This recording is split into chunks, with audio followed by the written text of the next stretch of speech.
And welcome to the Cooking Corner. Natalie Mikles is here today to make some cinnamon rolls, but with a twist. She is using pizza crust mix. It's a twist. Yes, that is a twist, but what I've seen so far, they look like real cinnamon rolls. They really are. Yeah, I told someone about these and they were like, pizza crust? That doesn't sound so good. But if you think about it, our pizza crust mix, which is from Shawnee Mills, it's made in Oklahoma.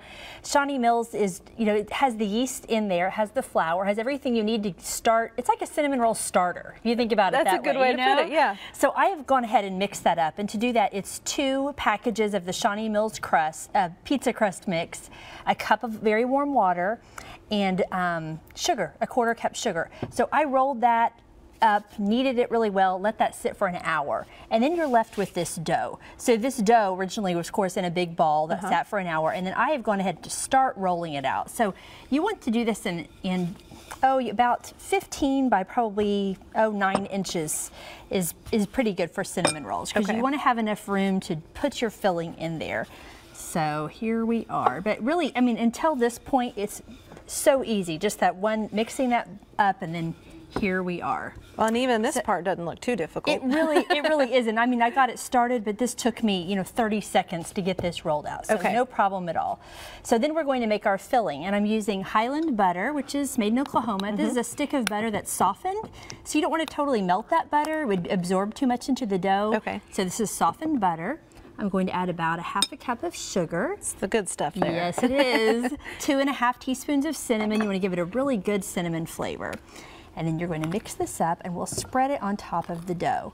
Once we've spread this on there, you're going to cut these into 12 pieces, and then it is going to rise one more time. Okay. And that's what makes a cinnamon roll so good, is getting that rise. And when you give it the double rise like that, you'll get a really nice cinnamon roll that will bake up really nicely for you. So we'll spread this here, and then I'll show you how to cut those.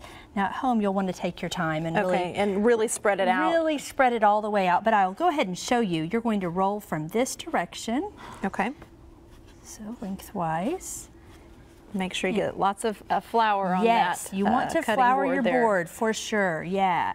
So you'll take your time to make that really nice, but then the best way to do this is to cut in half. Okay. Cut in half again on each side, then cut into thirds. Okay. And then it's really easy. Rather than starting here and trying to make sure that you have 12 even pieces, it's a lot easier if you think about it like this, and then they're all just about the same size. Now we're going to put them in the pan. I'm using some more Highland butter here, and you really want to butter the pan really generously. If you're left with butter in the pan, that's just fine. It'll just make a really nice coating for the bottom. Make it even better. You can't have too much butter. No, I agree. So I mean, really generously. So I would keep, spreading this around until you get a really thick coat on the bottom. Okay. Meanwhile, you'll heat your oven to 350 degrees. I'm going to put a little sugar here too. Yes. Yes. So this is like, it almost reminds me of doing like an upside down cake. If you turned this over, you'd have a really delicious coating on the bottom. So each one of these rolls will go in just like this, and you're going to put them so that the cut side is up. Okay. And they can be pushed together really closely, because they're going to bake out really nicely. Okay. So that'll be just fine.